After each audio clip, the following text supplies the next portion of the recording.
The level of ignorance that some people display in our society is truly remarkable to me. Before I get started, I'd like to kindly ask that you hit the like button and please subscribe to the channel for more content just like this. All I'm offering is the truth, nothing more. I'm fully aware that platforms like Twitter and TikTok are not representative of how people are in real life. Social media has truly corrupted the minds of the people who spend too much time on it. And I'm just here to remind everyone that if you talk to real people in real life, they aren't half as crazy or divisive as the people on these platforms would appear to be. No shit. And that goes for YouTube as well, because I could tell you some stories about comments I received based on my movie opinions of all things. I think there is truly something wrong with how people approach certain topics. And that's now started to infiltrate the entertainment industry, and it's causing people to view movies a certain way before we even get to watch them. Whatever it is that you're offering, we're not into it. Don't care, couldn't care less. And what I'm going to talk about today takes that conversation to a whole nother level. So a TikToker, who I don't know the name of, nor do I care to know the name of, had this to say in regards to white people buying tickets to see Black Panther 2 on opening weekend.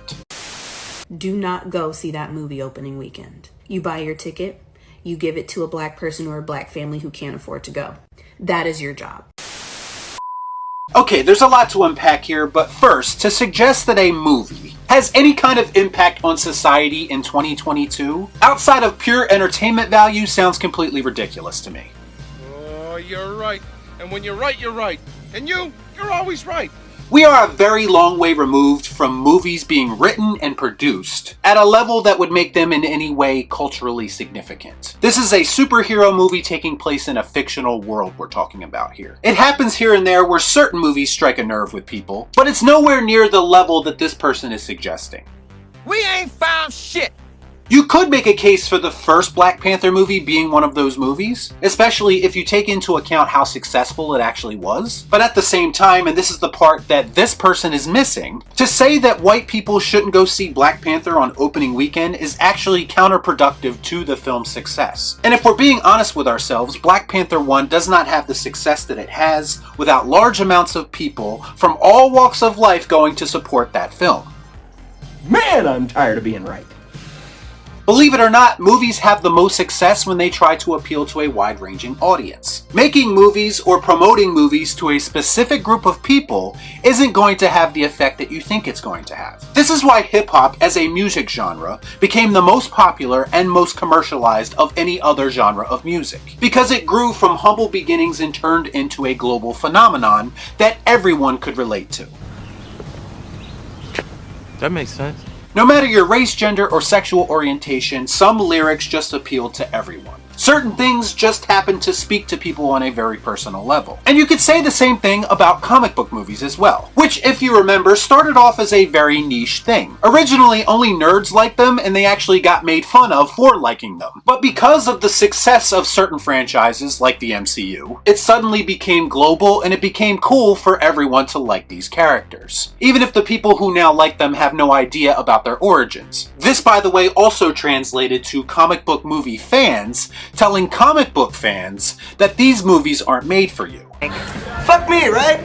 So you can see the parallels being drawn here, and you can see how audiences changing over the years affected conversation around movies. Now, you will always have extremists, like this person on TikTok, who will preach to you that you need to give up your ticket to see Black Panther. Is anyone else having a difficult time deciphering how we got to this point? I'm having trouble.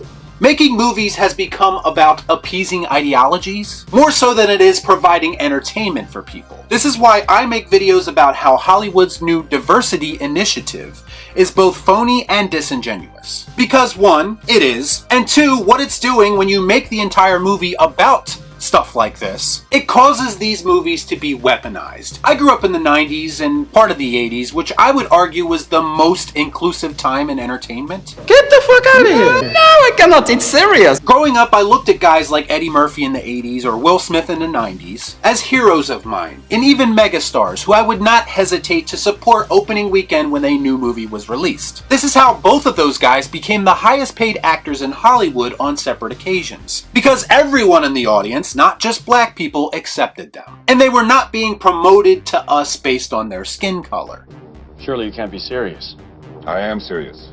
And don't call me Shirley. Diversity has always existed in film, and the general public has always been receptive to it. So a lot of times, yes, I believe these conversations are creating problems where there aren't any. To suggest that a movie is made for one group of people and one group of people alone does more harm than it does good, and that's just the reality of the situation. This is why people like myself and most of the people who watch me think about older movies more fondly, because these movies didn't bring on these type of divisive conversations. Damn right, that's the only way I work, Cap. Something like this is going to ruin a lot of people's interest in Black Panther 2, because now it feels like it's about everything except the movie itself. My interest in this movie has been waning since it was announced, because I just don't see making a Black Panther movie without Black Panther. It's going to be hard to replace Chadwick Boseman. And this is why I've had little to no reaction to it and didn't even do a trailer reaction, because I simply do not care. I don't care! A lot of people don't know this, but unhealthy conversations and rabid fan bases are what turned me away from the MCU to begin with. And conversations and stupidity like this are going to turn me away even more. That's why I wanted to create a free-thinking community here where people can voice their opinions and not be judged for it. Because I believe that's what true movie fans want. They want to talk about acting, they want to talk about dialogue. They want to talk about direction. They want to talk about writing and cinematography. Not about real-world issues infiltrating something that is supposed to be escapism from all of that. Anybody care about what I want? I do. Shut up. Get out. I realize that this person represents a small sample size of humanity, and we can all be thankful for that. But it is important, I think, that more people speak out against this kind of thinking, because that's the only way we're ever going to make entertainment what it once was. I know some people will take issue with this video, and that's fine, it doesn't bother me at all. But sometimes the truth needs to be said, no matter how hard it is for some people to hear it. Why do you cry? We as movie fans are going to win by bringing people together again, and bonding over our love of movies and not going down these divisive paths. My advice would be to stay off Twitter, stay off TikTok. They are not real life. What they are platforms for people to spout off nonsense and get attention for themselves, in hopes of receiving cultural brownie points that amount to nothing at the end of the day. Y'all be cool. Nah.